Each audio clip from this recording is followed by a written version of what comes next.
ہم تو صحابہ کی عظمت کے لیے انہی روایات کا سہارا لیتے ہیں جو مستند ہو، جو ثابت ہو۔ تو میں تو صرف آپ کو بنیادی بات میں نے آپ کو بتائی ہے۔ صحابہ کے متعلق آپ اپنے ذہن میں ایک بات رکھیں کہ صحابیت کا جو مرتبہ ہے نا، یہ اعمال کی وجہ سے نہیں ملتا۔ دوسرے لفظوں میں آپ یوں کہیں، صحابہ کو عمل کے ترازو پہ نہیں تولنا۔ انہوں نے نمازیں کتنی پڑھی، روزے کتنے رکھے، خیرات کتنی کی، جہاد کتنا کیے، دین کے رستے میں سفر کتنا کیے، اس ترازو پہ نہیں تولنا۔ انہیں تولنا ہے نسبت کے ترازو پر، یہ دوست کس کے، اس ترازو پہ تولنا۔ صحابہ کو عمل کے ترازو پہ نہیں تولنا، اس لیے کہ صحابیت کا درجہ اعمال کی وجہ سے نہیں۔ کوئی نمازیں زیادہ پڑھے تو صحابی ہو جائے، نہیں۔ جہاد زیادہ کرے صحابی بن جائے، نہیں۔ یہ ملتا ہے عطائے الہی۔ صحابیت کا درجہ عطائے الہی ہے، اللہ جس خوش نصیب کے حصے میں کر دے۔ یہ بنیادی بات جو لوگوں کو سمجھانے کے لیے تو ہمیں بڑی تگ و دو کرنی پڑتی ہے۔ آپ اہل علم ہیں، میں مختصر کروں گا تو آپ سمجھ جائیں گے۔ اگر صحابیت کا درجہ اعمال کی وجہ سے نہیں ملتا تو پھر صحابہ کے اعمال سے بحث بھی نہیں ہو سکتی۔ بحث آپ تب کریں جب یہ درجہ اعمال کی وجہ سے ملا ہو۔ آپ کہیں بے پہلے عمل اچھے تھے، پھر ان کے عمل غلط ہو گئے، پھر تو آپ کریں بات۔ جب یہ درجہ اعمال کی وجہ سے ملا ہی نہیں، یہ عطا الہی ہے، تو پھر صحابہ کے اعمال سے بحث نہیں ہو سکتی، ان پر تنقید بھی نہیں ہو سکتی۔ مجھ پر ہو سکتی، میرے استاد پہ ہو سکتی، میرے مرشد پہ ہو سکتی، مفسر، محدث، فقیہ، مفتی، پیر، ولی، سب پہ تنقید ہو سکتی۔ کیوں؟ ان کو جو درجے ملے ہیں نا، وہ محنت کی وجہ سے ملے۔ محنت کی عالم بن گئے، محنت کی حافظ بن گئے، محنت کی قاری بن گئے، محنت کی مفتی بن گئے، محنت کی مفسر بن گئے، محنت کی محدث بن گئے۔ تو جو درجے محنت کی وجہ سے ملے ہیں ان پہ تنقید بھی ہو سکتی۔ صحابیت کا درجہ محنت سے، اعمال سے نہیں ملا۔ صحابیت کا درجہ عطا الہی ہے، لہذا ان کے عملوں سے بحث نہیں ہو سکتی۔ انہیں عمل کے ترازو پہ نہیں تولنا، نسبت کے ترازو پہ تولنا۔ کیوں جی؟ نبی اکرم صلی اللہ علیہ وسلم کو ہم عمل کے ترازو پہ تولیں گے؟ نسبت کے ترازو پہ تولیں گے۔ نبی کس کا ہے؟ ورنہ میرے آقا نے یہ 5 وقت کی جو نماز ہے فرضی، میرے آقا نے یہ نماز 11 سال پڑھی۔ معراج کی رات فرض ہوئی، معراج 12 نبوی میں ہوا، 1 سال مکے میں، 10 سال مدینے، 11 سال۔ یہاں ہمارے ہاں کئی لوگ ہوں گے ان کو نماز پڑھتے ہوئے 50 سال ہو گئے، 60 سال ہو گئے، 70 سال ہو گئے۔ نمازوں کی تعداد تو ان کی بڑھ گئی۔ آپ کی 11 سال کی نمازیں، ان کی 50 سال کی نماز۔ اس ترازو پہ تولنا ہے، عمل کے ترازو پہ تولنا ہے کہ آپ نے 11 سال پڑھی، آج کا ایک بندہ 50 سال پڑھتا ہے۔ اس ترازو پہ نہیں تولنا، نسبت کے ترازو پہ تولنا ہے۔ یہ نبی کس کا ہے، یہ رسول کس کا ہے، اس ترازو پہ جب تولیں گے تو پھر ساری امت کی نمازیں میرے آقا کے سجدے کی ایک تسبیح سبحان ربی الاعلی کا بھی مقابلہ نہیں کر سکتے۔ وہ نسبت کے ترازو پہ تولیں، عمل کے ترازو پہ نہیں تولیں۔ تائید کرے گی وہ حدیث جو میرے آقا نے فرمایا، اگر میرا صحابی آدھ سیر جو یا کھجور کا ایک دانہ اللہ کی راہ میں خیرات کرے، میرا صحابی، اور بعد میں آنے والا میرا امتی اود پہاڑ جتنا سونا، کوئی ہے نسبت جی؟ آدھ سیر جو اور اود پہاڑ سونا، اور وہ بعد میں آنے والا امتی مجھ جیسا کم علم، نالائق، گناہگار، کم فہم وہ نہیں۔ امام اعظم امام ابو حنیفہ، امام مالک، امام شافعی، امام احمد ابن حنبل، ابن سیرین، قتادہ، مجاہد، اکرمہ، عطا، امام ابو یوسف، امام محمد، شیخ عبد القادر جیلانی، بایزید بستامی، معین الدین چشتی، یہ اولیاء اللہ بزرگان دین، یہ خرچ کریں، یہ اود پہاڑ جتنا سونا، فرمایا اود پہاڑ جتنا سونا خرچ کرنا میرے صحابی کی آدھ سیر جو کا مقابلہ نہیں کر۔ کیوں؟ عمل کے ترازو پہ نہیں تول، نسبت کے ترازو پہ تولنا ہے۔ یار کس کی؟ تنقید ان پہ نہیں ہو سکتی۔ میں جگہ جگہ لوگوں کا ذہن میں نے بنایا اور لوگوں کو پڑھایا، سمجھایا، تقریباً ہر تقریر میں نے اس جملے کو دہرایا کہ صحابہ تاریخی شخصیات نہیں، کتابی شخصیات نہیں، صحابہ قرآنی شخصیات۔ یہ پڑھائیے گا لوگوں کو۔ یہ جو انہوں نے کتابوں کی یہ پٹاری کھول کے بیٹھتے ہیں نا، فلاں نے یہ لکھا، فلاں نے یہ لکھا، فلاں نے یہ لکھا، آگے لوگ سمجھتے ہیں بھئی طبری کوئی نبی سی یا ابن خلدون والے پہ وہی آتی تھی، تو وہ لوگ کہتے ہیں بھئی طبری کو بڑی شے ہے۔ طبری نے حضرت داؤد کے بارے میں کیا لکھا؟ مان جاؤں طبری جو سناتے رہتے ہو حضرت معاویہ کے مقابلے میں مخالفت میں، تو طبری کی وہ بات بھی سناؤ نا جو انہوں نے حضرت داؤد کے بارے میں لکھی ہے۔ سناتے کیوں نہیں ہو کہ حضرت داؤد اپنے گھر کی چھت پہ گئے اور پڑوسیوں کے گھر جھانک کے دیکھا تو پڑوسن پہ نظر پڑ گئی، پسند آ گئی،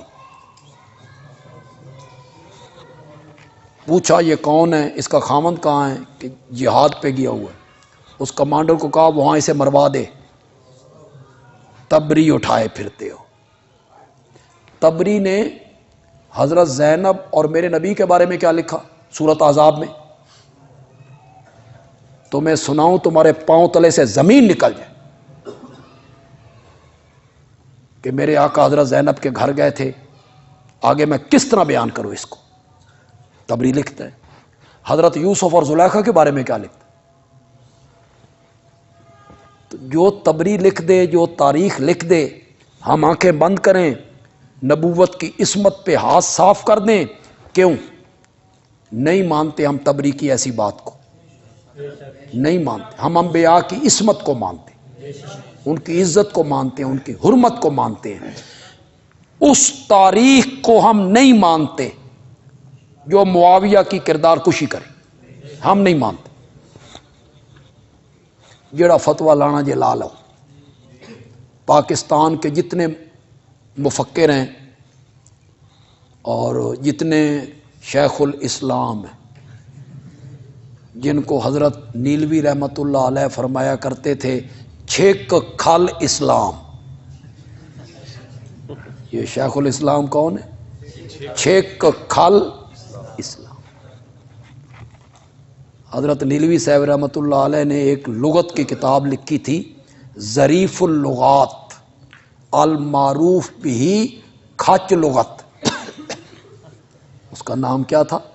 کھچ لغت، چھپی نہیں وہ، اب ان کے بیٹوں کے پاس ہو، وہ بڑی زبردست ہے، ظریف اللغات المعروف بھی کھچ لغت۔ کھڑکی کو کھڑکی اس لیے کہتے ہیں کہ یہ کھڑکتی رہتی ہے،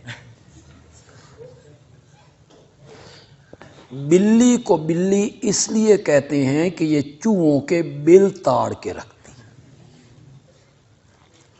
رومال کو رومال اس لیے کہتے ہیں کہ اس سے منہ پوچھا جاتا ہے، رومال، رو کا معنی کیا ہے؟ منہ۔ تو بڑی عجیب، یعنی حضرت نیلوی صاحب کی وہ کتاب ہے جس کو انہوں نے کھچ لغت کا نام دیا۔ فرمایا یہ شیخ الاسلام جو ہے نا، یہ اصل میں چھک کھل اسلام۔ تو جتنے شیخ الاسلام ہیں، جتنے مفکر اسلام ہیں، جتنے مورخ بنے پھرتے ہیں، میں اس تاریخ کو نہیں مانتا جو صحابہ کی کردار کشی کرے۔ جیڑا فتویٰ لانا جے لاؤ، تمہارے پاس کوئی فتویٰ نہیں، نہ میں اس سے کافر ہوا ہوں، نہ منافق ہوا ہوں، نہ فاسق ہوں، میں نہیں مانتا۔ میں اس تاریخ کو مانتا ہوں جو معاویہ کے پیچھے ہاتھ جوڑ کے پھرے، اس کو مانتا ہوں۔ جو معاویہ کی کردار کشی کرے، صحابہ کی کردار کشی کرے، حضرت مغیرہ کی، حضرت عمرو بن العاص کی، ہم ایسی تاریخ کو ماننے کے لیے تیار نہیں۔ صحابہ قرآنی شخصیات، یہ پڑھائیے لوگوں کو، انہیں تاریخ میں کتابوں میں نہیں دیکھنا، نہ۔ میں غالباً پرائمری میں پڑھتا تھا، تو یہاں سرگودھا میں پیر طریقت حضرت سید عنایت اللہ شاہ بخاری رحمۃ اللہ علیہ، انہوں نے ہمارے جلسے میں ایک تقریر کی۔ مجھے شروع میں ہی علماء کی تقریریں سننے کا یعنی ذوق تھا، بڑے بڑے میں نے علماء سنے ہیں، شیعوں کے کیا، سنیوں کے کیا، بریلویوں کے کیا، سیاسی جتنے لیڈر شیڈر ہیں سب۔ شاہ جی نے تقریر کی عظمت صحابہ پر، 18 بلاک کی مسجد، تقریر بھی تھی 3 گھنٹے، 3 گھنٹے کی تقریر ہے۔ اس میں شاہ جی نے ایک جملہ کہا، میں اپنی تقریروں میں اسے دہراتا رہتا ہوں، بس چھوٹے بچوں کے دل میں کبھی کبھی بات نقش ہو جاتی، بیٹھ جاتی، اور وہ جو بات بیٹھ جائے نا بچپن میں، اسے کھرچ کو نہیں سکتا۔ بچے جو ہوتے ہیں یہ ان میں منافقت نہیں ہوتی، بچوں میں یہ جو اندر ہوتے ہیں وہی باہر، بس ان میں ایک ہی خامی ہے کہ بڑے ہو جاتے، ورنہ یہ بہت مخلص ہوتے۔ شیخ سعدی نے لکھا ہے نا کہ ایک پیر صاحب تھے اور بادشاہ ان کا معتقد ہو گیا، بادشاہ نے ان کی دعوت کی تو پیر صاحب اپنے چھوٹے بیٹے کو نا ساتھ لے کے گئے، تو طرح طرح کے کھانے تھے، دسترخوان تھا، بادشاہ کا دسترخوان، اس کیڑا گھروں کھوانا سی، وہ ساڑی دولت ہوندی ہے ساری، وہ کھانے۔ پیر صاحب آئے، پیر صاحب نے تھوڑا سا کھانا کھایا، ہاتھ کھینچ لیا۔ بادشاہ کبھی ایک ڈش آگے کرتا ہے، کبھی دوسری، حضرت یہ بنایا، یہ، بس ہم اتنا ہی کھاتے ہیں۔ بچہ دیکھ رہا تھا بھائی ابے اور گھر پراتاں دیاں پراتاں صاف کر دینے، اتھے ابے اور بڑی کہتے ہیں ہم اتنا ہی کھاتے۔ نماز کا وقت ہوئے، بادشاہ نے کہا جی آپ نماز پڑھائیں۔ پیر صاحب نے لمبی رکعت، لمبا رکوع، لمبا سجدہ، خشوع خضوع، بچہ سب کچھ دیکھ رہا تھا، بے گھر مار دے نے ٹکرا، تے آج بڑے لمبے رکوع تے لمبے سجدے. تو گھر آئے تو بیگم سے کہنے لگے دسترخوان لاؤ، کھانا چنو، بھوک لگی ہے. بادشاہ کے گھر سے آئے ہو، بھوک لگی ہے کہ کم کھایا ہے. کیوں؟ کام آئے گا. بادشاہ معتقد ہوگا انہوں دنیا دی دولت تے کھان پین نال کوئی تعلق ہو نہیں. جب انہوں نے کھانا مانگا نا تو بچے نے کہا پدرے من نماز را ہم قضا کن. اتنی فارسی تے تو آنی چاہیے. نماز را ہم قضا کن. بابا کھانا دوبارہ کھانا نا تے نماز بھی دوبارہ پڑھنی ہے. نماز بھی پڑھنی ہے آپ نے. تو بچہ تھا میں، نقش ہو گئی وہ تقریر. تو شاہ جی نے فرمایا صحابہ کے معاملے میں گندی مکھی نہیں بننا، شہد کی مکھی بن.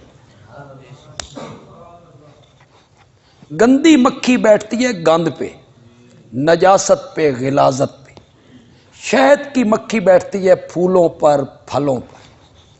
صحابہ کے معاملے میں گندی مکھی بن کر صحابہ کو تاریخ کے ورقوں میں نہیں دیکھنا، شہد کی مکھی بن کر قرآن کے صفوں میں دیکھ. تو یہ لوگوں کو پڑھانے کی ضرورت ہے. صحابہ کتابی شخصیات نہیں ہیں کہ ہم یہ دیکھیں کہ فلاں نے کیا لکھا ہے اور فلاں نے کیا لکھا ہے اور فلاں نے کیا لکھا ہے. صحابہ قرآنی شخصیات ہیں، کتابی شخصیات نہیں ہیں، قرآنی شخصیات ہیں. ہم نے یہ دیکھنا ہے کہ صحابہ کے بارے میں اللہ کا قرآن کیا کہتا. دیکھیں آپ سب کو صحابہ سے محبت ہے، ہونی بھی چاہیے کہ وہ ہمارے محسن ہیں، اور محسنوں سے ہر کوئی محبت کرتا ہے. ہمیں توحید، رسالت، قرآن، ختم نبوت، احکام، دین، ارکان سب پہنچے ہیں کس کے ذریعے؟ وہ عینی گواہ ہے، عینی گواہ ہے نا، وہ دین کے عینی گواہ ہیں، چشمدید گواہ. ہم شدید ترین محبت کرتے ہیں صحابہ سے کہ وہ ہمارے محسن. لیکن میں جو ہوں، میں صحابہ سے اس لیے محبت نہیں کرتا کہ وہ نمازیں زیادہ پڑھتے تھے، نو، میں نہیں کرتا. جہاد انہوں نے بڑے کی، نو. خیرات اللہ کی راہ میں انہوں نے بہت کی، نو. میں صحابہ سے محبت ان کے اعمال کی وجہ سے نہیں کرتا. میں صحابہ سے اس لیے محبت کرتا ہوں کہ مجھے نبی پاک سے محبت ہے، اس نسبت سے میں محبت کرتا ہوں. آپ یہ سن کے حیران ہوئے ہوں گے، لیکن اس کی میرے پاس ایک بڑی مضبوط دلیل ہے، اور وہ میرے نبی کا ارشاد ہے. ہر جمعے پہ ہمارا خطیب اس حدیث کو اکثر و بیشتر پڑھتا رہتا ہے. اللہ اللہ فی اصحابی لا تتخذوہم غرضا من بعدی. میرے صحابہ کے معاملے میں اللہ سے ڈرو، میرے بعد انہیں تنقید کا نشانہ نہیں، تان نہیں کرنا. اب جو اگلی عبارت ہے اس کا ترجمہ آپ کریں گے. من احبہم، آگے فبحبی احبہم، کرو من. جو ان سے محبت کرتا ہے فبحبی احبہم، وہ میری محبت کی وجہ سے محبت کرتا، اسے میرے ساتھ محبت. کہتے ہیں نا دوست کا دوست بھی دوست ہی ہوتا ہے. تو ہمیں نبی پاک سے پیار ہے، نبی پاک سے صحابہ سے پیار. ومن ابغضہم، فَبِبُغْضِي أَبْغَضَهُمْ، اور جو ان سے بغض رکھتا ہے اس دا کاروبار سانجا صحابہ نال۔ کیوں بغض رکھتا ہے؟ کوئی بننا سانجا اس دا؟ کس وجہ سے بغض رکھتا ہے صحابہ سے؟ فرمایا من ابغضہم فببغضی ابغضہم، جو میرے یاروں سے بغض رکھتا ہے وہ میرے بغض کی وجہ سے بغض رکھتا ہے۔